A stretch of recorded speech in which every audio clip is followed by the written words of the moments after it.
Bonjour mes chers Sagittaires et ascendants Sagittaires. Aujourd'hui, on se retrouve pour parler de votre année 2026. Et pour vous, 2026, eh bien, c'est une année de grande expansion. Si vous avez vu ma vidéo générale des prévisions 2026, vous savez que nous entrons dans un véritable changement d'air. Les planètes lentes quittent les signes d'eau et de terre pour s'installer durablement dans le feu et l'air. Et pour vous, chers Sagittaires, signe de feu, visionnaire, en quête de sens, eh bien, c'est une énergie qui vous parle directement. Vous allez retrouver de l'élan, de la foi, de l'enthousiasme, une envie profonde d'aller plus loin. En 2026, des mouvements majeurs se jouent dans votre ciel. Déjà, Jupiter, votre planète maîtresse, qui va entrer dans le Lion fin juin, un signe de feu comme vous. Et ça va vraiment vous faire du bien. Cela arrive une fois tous les 12 ans, donc vous allez pouvoir en profiter. Ensuite, Uranus entre dans les Gémeaux le 26 avril pour un cycle de 7 ans, votre signe opposé.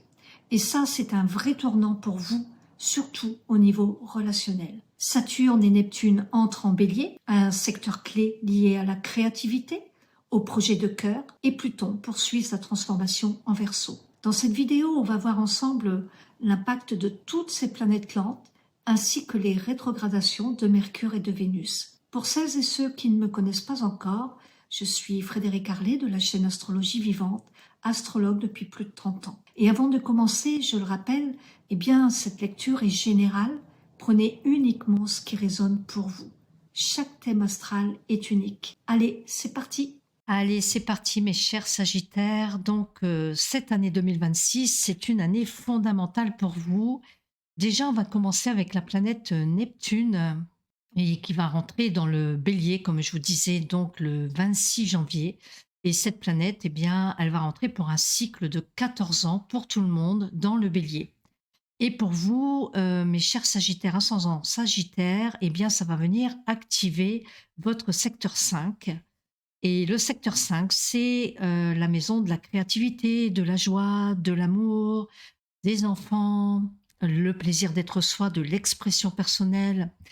Et en fait, c'est surtout que Neptune va rentrer dans un signe de feu. Donc pour vous, ça va être extrêmement enrichissant. Et vous qui êtes déjà un signe de feu, cela va venir vraiment réveiller, à partir de cette année, un élan créateur de feu de Dieu, si j'ose dire. Alors un détail important, c'est que Neptune et Saturne, d'ailleurs, puisque Saturne va suivre de très près euh, une entrée en bélier, ça sera le 14 février, mais en ce qui concerne donc ces deux planètes, elles ont déjà fait une petite incursion en 2025 pendant quelques mois dans le bélier. Donc certains d'entre vous ont peut-être déjà ressenti des prémices avec peut-être, je ne sais pas, un début d'inspiration créative ou un appel artistique, le besoin de vivre une histoire d'amour différente, pourquoi pas une transformation dans la relation avec un enfant, plus de responsabilité peut-être par rapport à des enfants, une envie de s'exprimer davantage. En tout cas, 2025 a planté la graine et 2026, eh bien, va la faire germer. Alors, comme je disais, le 26 janvier, Neptune va rentrer dans le signe du bélier pour un cycle de 14 ans, ce qui est quand même énorme.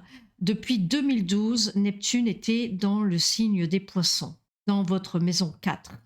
Donc ici, dans le secteur 4, c'était tout ce qui touchait le foyer, la famille, les racines. Et comme Neptune, c'est la planète de l'intuition, vous avez pu avoir, oui, de grandes intuitions, mais aussi parfois de la confusion émotionnelle ou des questions profondes sur suis-je vraiment à ma place? Parce que la maison 4 vient nous interroger, peut venir nous interroger sur ce genre de questions.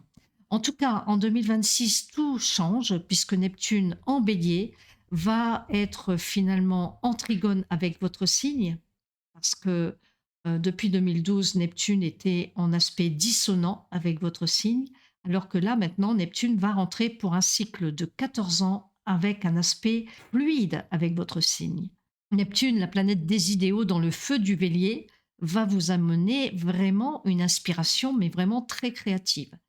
Alors, la maison 5, ça peut être, qu'est-ce que ça peut donner comme résultat? Bien, peut-être une créativité inspirée, un amour plus spirituel, plus profond, parce que c'est aussi la maison de la passion amoureuse, la maison 5. Donc, ça peut être aussi être attiré par des rencontres plus spirituelles ou plus profondes, plus mystiques. Ça peut être aussi un besoin d'exprimer votre essence, ça peut être le réveil d'un talent, l'envie de suivre une passion, ça peut être beaucoup de choses. Mais ce qui est sûr, c'est que ça va être extrêmement positif pour vous, mes chers Sagittaires. Neptune ici ouvre votre cœur et vous reconnecte à votre joie. Ah, vous pourriez ressentir vraiment ce truc de vous dire: «J'ai envie de créer, j'ai envie d'aimer différemment». Et puis, on va voir donc, Saturne, parce que c'est difficile, de parler juste de Neptune, parce que Saturne va arriver également le 14 février et va venir rejoindre Neptune. Donc ces 2 énergies, eh bien, vont se retrouver ensemble, ce qu'on appelle il y aura une conjonction exacte le 20 février et ça, c'est quand même un fait majeur très, très important pour l'année 2026. C'est quelque chose que l'on n'avait pas vu depuis très, très longtemps, depuis 300 ans, donc c'est même pas de votre vivant, où on n'avait pas vu cette conjonction Neptune-Saturne dans le Bélier. Alors il faut savoir que cette conjonction, Saturne-Neptune a lieu tous les 36 ans, mais dans d'autres signes. Donc ici, nous sommes partis avec cette conjonction qui arrive en 2026, 5 jours après l'entrée de Saturne dans le Bélier, nous sommes partis pour un nouveau cycle de 36 ans. C'est ça qu'il faut retenir finalement. Alors Saturne ici est très important parce que ça va venir aussi activer votre secteur 5, que je vais parler de Saturne et ensuite je parlerai de ces deux énergies ensemble. En ce qui concerne Saturne, Saturne, c'est complètement une autre énergie que Neptune, hein. Saturne, c'est la planète de la réalité, de la structure, du cadre, et des limites aussi, des contraintes, du temps. Donc Saturne va vous pousser ici à structurer, par exemple, un projet créatif ou à vous engager plus dans une histoire d'amour. Ça peut être aussi de clarifier ce que vous voulez vraiment, de reprendre une discipline artistique. On est dans la maison de l'artistique, hein, ici dans la maison 5. Ça peut être aussi devenir parent ou assumer davantage de responsabilités auprès d'un enfant, puisque c'est la maison également des enfants. Ça peut être aussi transformer votre rapport au plaisir ou à l'expression personnelle. Saturne ici va venir vous donner quelque chose de très structurant, mais ça peut être vécu aussi comme quelque chose de frustrant si on n'accepte pas le Saturne qui nous oblige finalement à poser un cadre. Et donc ici, on n'est pas dans l'expression comme avec Jupiter, par exemple, qui va venir donner de l'expansion. Non, on est dans quelque chose de beaucoup plus structuré. Donc ça demande une certaine forme d'engagement, de rigueur, de responsabilité avec Saturne. Et en maison 5, eh bien, ça peut être vécu, par exemple, dans une relation, de poser des limites dans une relation. Si c'est un talent qui émerge, ça peut être professionnaliser un talent, par exemple. En tout cas, Saturne, c'est le cadre et Neptune, c'est l'inspiration. Et ensemble, ces deux énergies vont vous demander eh bien, d'incarner plus de joie dans la matière. Mais comme vous êtes déjà un signe très optimiste, très positif par essence, hein, en étant Sagittaire, la joie fait partie de votre vie. Donc ici, ça va vraiment être d'incarner cette joie, mais vraiment dans quelque chose de matériel même. Maintenant, je vais parler de la conjonction de ces deux énergies, finalement, de Saturne et de Neptune. Le 20 février, eh bien, va avoir lieu la conjonction. Le 20 février. Alors bien sûr, ça va avoir un impact pendant plusieurs semaines. C'est pas juste le 20 février, on va pouvoir le sentir dès l'entrée de Saturne, hein, dès le 14 février. Et surtout, ça vient ouvrir ce nouveau cycle que je vous parlais de 36 ans. Ils vont venir se rencontrer entre le 0 et le premier degré du bélier. Et pour vous, mes chers Sagittaires, eh bien, cette conjonction se produit toujours dans votre maison 5 et ça peut marquer vraiment un moment extraordinaire pour vous. C'est l'un des événements majeurs de 2026. D'abord, elle peut faire naître ou émerger une grande création. Ça peut être un projet artistique, un livre, une idée, une œuvre, une entreprise inspirée, quelque chose qui vient du cœur, qui prend enfin forme. Et puis ensuite, elle peut venir transformer votre rapport à l'amour. Vous pourriez rencontrer quelqu'un qui vous inspire profondément ou vivre une relation plus spirituelle, plus mature. ou alors redéfinir aussi votre manière d'aimer, ou vous engager dans une relation plus vraie, plus authentique, plus profonde. En fait, il y a une nouvelle profondeur affective qui s'installe.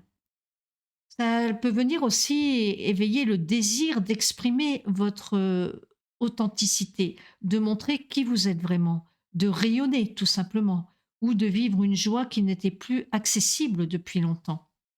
Et puis comme la maison 5, c'est aussi les enfants, eh bien cette conjonction, elle peut venir transformer votre relation à un enfant, annoncer l'arrivée d'un enfant, pourquoi pas, ou vous reconnecter à votre propre enfant intérieur. En résumé, cette conjonction vous offre vraiment un nouvel espace d'expression, une renaissance du cœur, une créativité qui prend forme et une joie plus mature, plus consciente, plus incarnée peut-être. En tout cas, c'est un passage magnifique pour vous, mes chers Sagittaires, ascendant Sagittaire. On va continuer avec la planète Uranus. Uranus qui va rentrer dans les Gémeaux le 26 avril 2026. Uranus va rentrer donc dans le signe des Gémeaux pour 7 ans, un cycle de 7 ans, donc c'est quand même pas un petit cycle, et il va se retrouver dans votre signe en face, dans les Gémeaux. Donc va se retrouver en face du vôtre et ça va venir activer votre maison 7, la maison des relations, la maison du couple, des contrats, des associations, des engagements. C'est une maison où ici on attend quelque chose des autres, de l'extérieur. Donc ce transit va venir toucher d'abord très fort les premiers décans du Sagittaire, c'est-à-dire les 5 premiers degrés des Sagittaires, puisque Uranus va avancer de 5 degrés cette année. Et bien sûr, tout le signe du Sagittaire ressentira la vibration, car Uranus change l'atmosphère, la coloration générale de votre ciel. Alors, quand Uranus va arriver donc dans cette maison 7, eh bien, la vie veut vous réveiller. Parce que Uranus, c'est la planète du réveil, de la révolution, de la liberté. Alors ici, elle veut vous réveiller à travers vos relations. Donc, certains pourront vivre, par exemple, un changement radical dans le couple ou un nouveau partenariat inattendu, fulgurant, soudain. Ça peut être aussi une relation libératrice qui entre dans votre vie. Ou alors une rupture nécessaire. Ça peut être aussi ça, parce que Uranus casse les codes. Uranus vient rompt quelque chose, en fait. Mais pour être plus indépendant, pour être plus libre. Donc ça peut être une rupture nécessaire. Et en tout cas, si elle a lieu, eh bien, elle viendrait plutôt de votre part à vous, en fait. Ça peut signifier aussi la fin d'un contrat, un engagement nouveau, mais totalement différent de ce que vous pouvez imaginer. Alors, parce que Uranus dans cette maison, c'est tous les 84 ans que ça se produit, que Uranus rentre dans les Gémeaux, donc ça va être quand même pour les personnes bien sûr qui sont âgées, plus âgées que 80 ans, ça va être un retour de Uranus dans les Gémeaux, mais sinon pour tous les autres, c'est la première fois de votre vie que vous allez vivre ce transit. Donc c'est, quand tout est trop figé, trop convenu, trop rigide, trop installé, eh bien, Uranus va venir fissurer, réveiller, rompre. Alors pour vous qui êtes Sagittaire, un signe de liberté, de quête de vérité, ce transit peut être très exaltant et aussi très déstabilisant. Ça dépendra de comment vous allez pouvoir le vivre en fait. En tout cas, ce qui est sûr, c'est que ce transit, ce passage, va venir transformer votre vie relationnelle, mais d'une manière vraiment assez exceptionnelle et assez soudaine. Et ce qu'il peut vous offrir, eh bien, ça peut être par exemple une relation plus libre, plus consciente, plus vivante, ou ça peut être un partenariat inattendu mais génial, professionnel ou personnel. Ça peut être la rencontre aussi de quelqu'un qui vient vous réveiller, une personne originale, différente, qui vous ouvre un monde en fait, un monde nouveau. Ça peut être aussi une conscience nouvelle de vos vrais besoins relationnels. Vous comprendre mieux, comprendre l'autre mieux à travers la relation. Ça peut être un nouveau contrat ou une collaboration innovante. Uranus apporte souvent des opportunités, mais modernes, digitales, créatives. Alors, il faudra quand même faire attention parce que Uranus, c'est une planète qui est assez électrique, qui est reliée à la foudre et quand, la foudre, elle s'abat sur nous, eh bien, elle nous foudroie, hein, comme on dit. Donc, ce qui peut vraiment venir bousculer quand Uranus réveille, C'est toujours pour libérer, mais ça peut être bousculant au départ. Donc ça peut être que vous ayez tout d'un coup un besoin de liberté immédiate. Vous êtes quand même épris de beaucoup de liberté.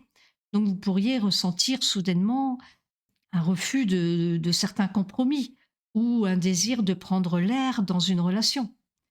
Vous pourriez être attiré aussi par des relations atypiques, brillantes, avec des gens très indépendants ou alors parfois même très instables. Pourquoi pas? En fait, le message profond d'Uranus pour vous, mes chers Sagittaires ou ascendants Sagittaires, c'est que l'autre n'est pas là pour vous limiter. Il est là pour vous révéler. Uranus, dans votre maison 7, vous apprend à collaborer autrement, à aimer autrement, à vous engager autrement, à rester libre tout en étant en lien, à choisir des relations vivantes, pas des relations complaisantes. Vous apprenez à dire ici, je choisis la liberté, mais pas au détriment du lien. Je choisis le lien, mais jamais au détriment de ma liberté. En fait, c'est un apprentissage très évolutif et magnifique, je trouve. Pour vous, mes chers Sagittaires, Uranus vient réaligner, libérer, réveiller votre manière d'être dans votre relationnel. Cela pourra être surprenant, intense, mais ça sera toujours profondément libérateur. Une relation peut commencer ou se terminer en un éclair. Un partenariat peut changer votre vie. Un lien peut vous faire grandir comme jamais. Et vous voyez, Uranus ici dans les Gémeaux, eh bien, est en aspect fluide ici avec la planète Pluton et également en aspect fluide ici avec Neptune et Saturne. Donc, vous voyez, ce petit triangle bleu, ça va vraiment être très profitable parce que tous les changements que vous allez avoir avec Uranus dans les Gémeaux en maison 7, hein, pour vous, eh bien, vous allez être soutenu et aidé dans cette transformation bien, par la planète Pluton, qui est une planète qui nous parle de transformation, de régénération, et par Neptune, qui nous parle bien de choses plus spirituelles, de choses plus créatives ici, intuitives aussi. Donc, vous allez vraiment aussi développer une intuition, hein, profonde et vous allez vraiment être soutenu dans ce processus de transformation. Alors, en ce qui concerne la planète Pluton en Verseau, on sait que Pluton est arrivé en novembre 2024 dans le signe des Verseaux. Et puis, elle va y rester maintenant encore une vingtaine d'années dans le signe des Verseaux. Donc, c'est un très très long passage. Et pour vous, eh bien, c'est comme si un nouveau courant mental avait commencé à s'ouvrir ici. Vous êtes un signe de feu, un signe d'exploration, de quête de sens, d'ouverture. Et Pluton, lui, eh bien, il apporte de la profondeur, de l'intensité, de l'alchimie. Alors Pluton va avancer jusque 5 degrés en 2026, et puis en 2027, ben, il va avancer un petit peu plus. Mais pour l'instant, en 2026, 5 degrés.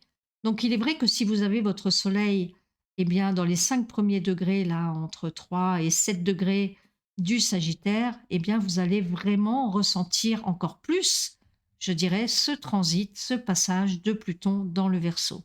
Je le rappelle, hein, tout le signe reçoit déjà cette vibration nouvelle, bien entendu. Donc ici, Pluton vient activer votre secteur 3, qui est le secteur de la communication, de l'apprentissage, des échanges, de la parole, des déplacements, de la fratrie, votre manière de comprendre le monde. Alors ici, ce n'est pas seulement ce que vous dites qui change, c'est comment vous le dites, avec à partir de où vous le dites en fait. Donc vous pourriez vivre vraiment une intensification de votre curiosité, un besoin viscéral de comprendre le fond des choses, une transformation dans votre manière de parler, d'enseigner, d'expliquer, de transmettre.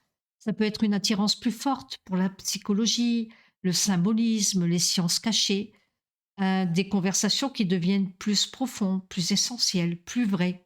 C'est un transit qui peut littéralement changer votre manière de penser, d'apprendre et de communiquer. Alors pour vous, Sagittaire, qui est un signe en quête de sens, qui aimait la profondeur, aimait entrer dans la profondeur des choses, hein, ça peut être extraordinairement créatif. D'autant que Neptune et Saturne, cette année, vont se retrouver vraiment dans ce secteur 5 à partir de cette année 2026 véritablement, donc qui est la maison de la créativité. Donc ça va venir booster encore plus cette créativité, peut-être au niveau de la parole, au niveau des écrits, au niveau de la communication. Et si vous prenez le temps d'intégrer ça, vous transformerez votre pensée en un outil de puissance. Il y a toujours des bénédictions qui sont là avec les planètes et la bénédiction de Pluton pour vous, mes chers Sagittaires, en maison 3, ça peut littéralement vous donner un nouveau cerveau. Donc, ça peut vous donner, par exemple, une parole plus juste. Vous devenez capable d'aller droit au cœur des choses. Ça peut vous donner une transformation de votre manière d'apprendre. Vous comprenez plus vite, plus profond, plus essentiel. Ça peut être une clairvoyance mentale. Vous voyez ce que d'autres ne voient pas. Ou alors une puissance pédagogique. Votre manière d'enseigner, d'expliquer, de guider se régénère. Vos mots guérissent, transforment, éclairent. Ça peut être une renaissance intellectuelle. Votre mental devient plus affiné, plus stratégique, plus lumineux.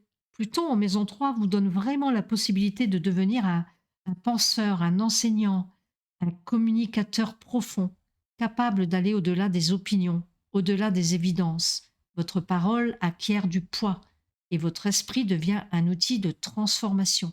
Alors évidemment, avant de vivre ce Pluton lumineux de cette manière-là, eh bien, il va falloir peut-être mourir à d'anciens schémas, mourir à d'anciennes choses. Et comme je le dis toujours avec Pluton, eh bien, la meilleure façon d'être dans le courant de plutonien, on va dire, eh bien, c'est de lâcher prise, d'accepter le Pluton, d'accepter les hauts, les bas, parce que c'est quand même un apprentissage aussi dans cette maison 3. Et Pluton transforme, mais pour renaître à quelque chose de tout à fait nouveau. Donc, il faut accepter de lâcher l'ancien pour renaître à quelque chose de nouveau. Hein, parce que sinon, eh bien, on peut vivre ça aussi comme des vagues émotionnelles ou des vagues profondes qui nous, au départ, sont beaucoup de remises en question, par exemple. Mais ces remises en question sont nécessaires. On va maintenant parler de Jupiter. Et pour vous, mes chers Sagittaires, eh bien, c'est très important parce que Jupiter, c'est votre planète. C'est elle qui vous guide, qui vous ouvre la route, qui vous donne l'élan, la chance, l'optimisme. Alors en 2026, Jupiter va venir activer deux zones clés de votre vie, puisqu'elle, jusque fin juin, elle va être dans le cancer, et à partir du 30 juin, elle va rentrer dans le signe du lion pour une année. Donc elle va venir activer votre secteur 8 tout le premier semestre, et ensuite, la deuxième partie de l'année, eh bien, votre secteur 9. Le secteur 8, qui est la maison de la transformation, de la régénération, et le secteur 9, qui est la maison de l'expansion, des voyages, de la spiritualité, des études. En fait, la maison 9, c'est votre maison personnelle, puisque vous êtes le neuvième signe du zodiaque en partant du bélier. Donc la maison 9, par analogie, c'est votre maison, en fait. Alors ça va être une année intense, expansive, hein, pour vous, où vous allez passer d'une transformation intérieure, ici, dans la maison 8, à une expansion vraiment sociale, spectaculaire de votre vision. Parce qu'en plus, ben, vous avez les autres planètes qui sont très bien positionnées par rapport à votre signe. Alors, on va parler de Jupiter en cancer pendant les 6 premiers mois de l'année. Donc, ce secteur 8, qui est la maison des transformations, des héritages, que ce soit au niveau psychique ou au niveau financier. L'intimité aussi, c'est une maison où il y a toutes les peurs inconscientes. C'est la maison des ressources partagées aussi. Ça peut être l'argent du conjoint. C'est une maison des grandes renaissances. Jupiter en 8, c'est vraiment la quête de vérité qui demande à émerger. Votre quête de vérité ici qui demande à émerger. Concrètement, ça peut amener quoi? Ça peut amener par exemple une évolution financière liée à d'autres personnes, que ce soit par des contrats, des partenariats, des héritages. Ça peut être aussi un travail thérapeutique ou spirituel très profond. Ça peut être une renaissance intérieure, une libération par exemple d'un poids émotionnel, une transformation de votre rapport à l'intimité ou à la confiance, un regain de puissance personnelle. C'est un Jupiter ici qui est très intérieur, très émotionnel. Jupiter en cancer est dans l'eau, ici, dans l'eau du cancer en plus, et Jupiter est exalté dans l'eau du cancer. Alors, vous allez vraiment être aidé pour faire ce travail, mes chers amis Sagittaires, mais c'est un Jupiter où on est plutôt dans le mode introspection. Donc c'est un Jupiter qui est émotionnel et qui vous demande de regarder en face ce qui doit être transformé pour grandir ensuite différemment et surtout dans la maison suivante ici. Donc pour un Sagittaire qui a besoin de sens, de vérité, eh bien c'est un passage qui peut être extrêmement révélateur. C'est très positif ce Jupiter en maison 8. Et puis ensuite Jupiter va eh bien rentrer dans le Lion en maison 9. Alors là, à partir de juillet, eh bien, Jupiter va changer complètement d'énergie pour vous. Il va entrer dans le Lion, un signe de feu comme vous, et va venir activer votre maison 9, votre maison. C'est littéralement un retour majestueux pour vous.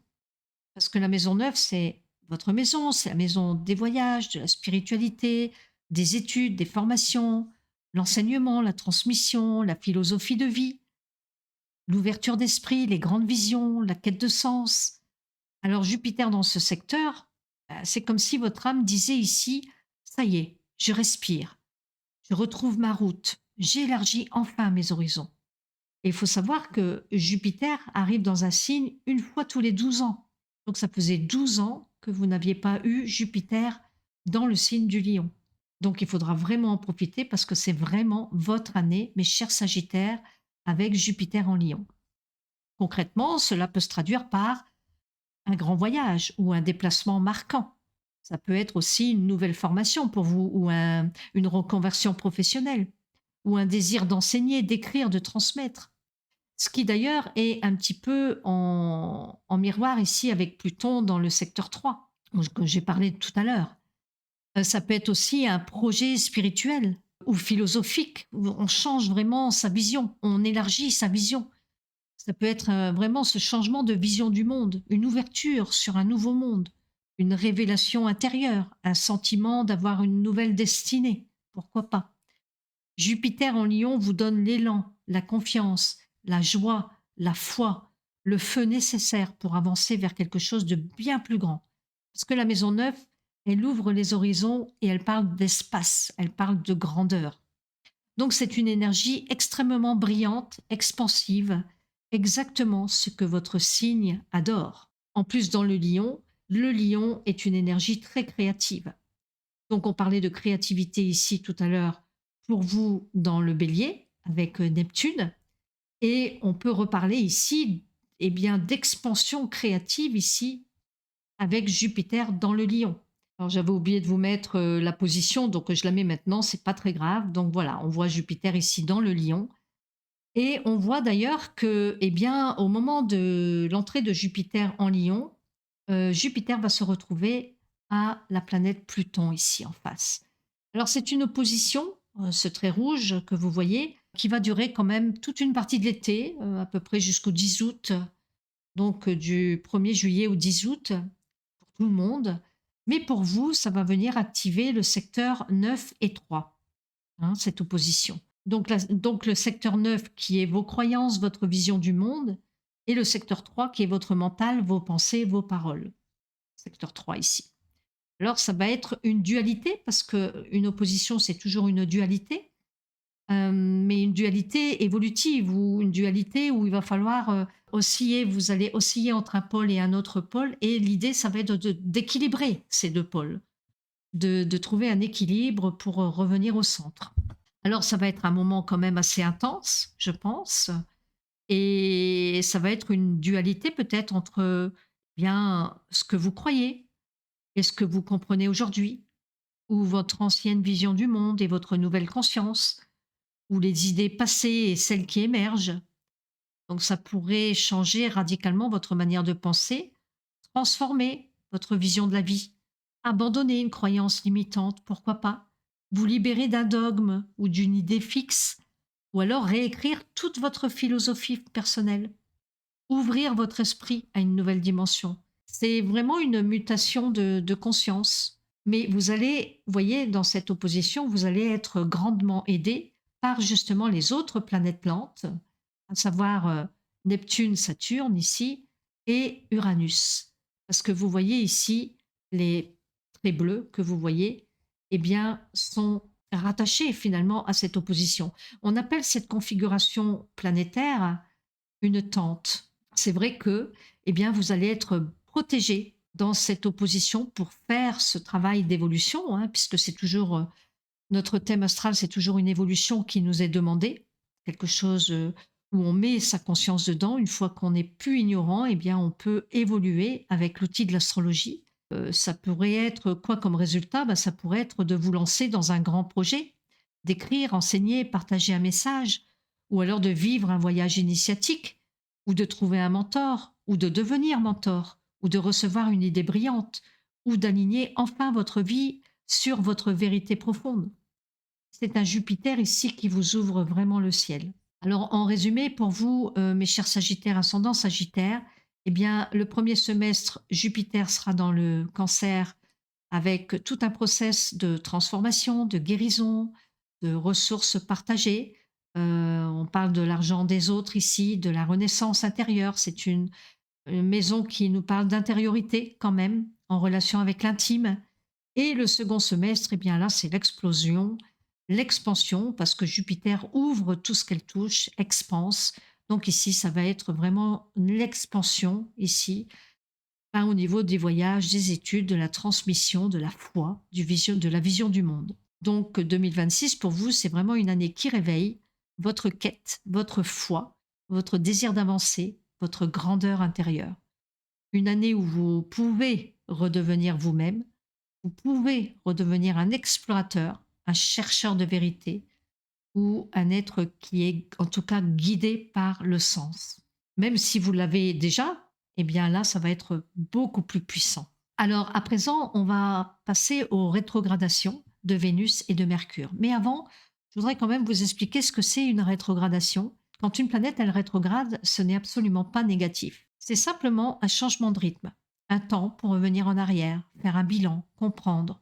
C'est un peu comme en voiture, au lieu d'accélérer, eh bien, on va rétrograder de vitesse.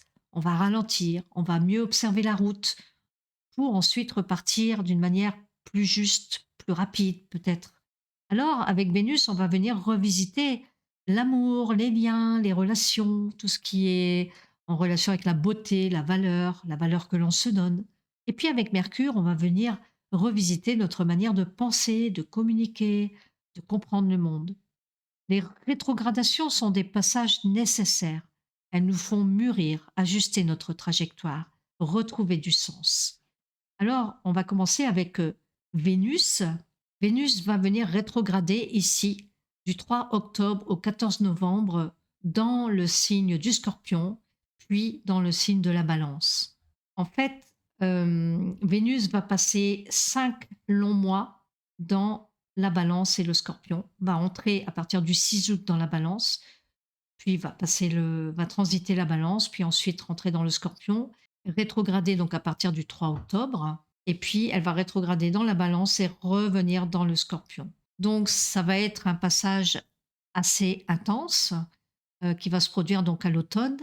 Et Vénus ne rétrograde pas tous les ans, c'est tous les 18 mois. Donc en 2026, on va avoir cette rétrogradation.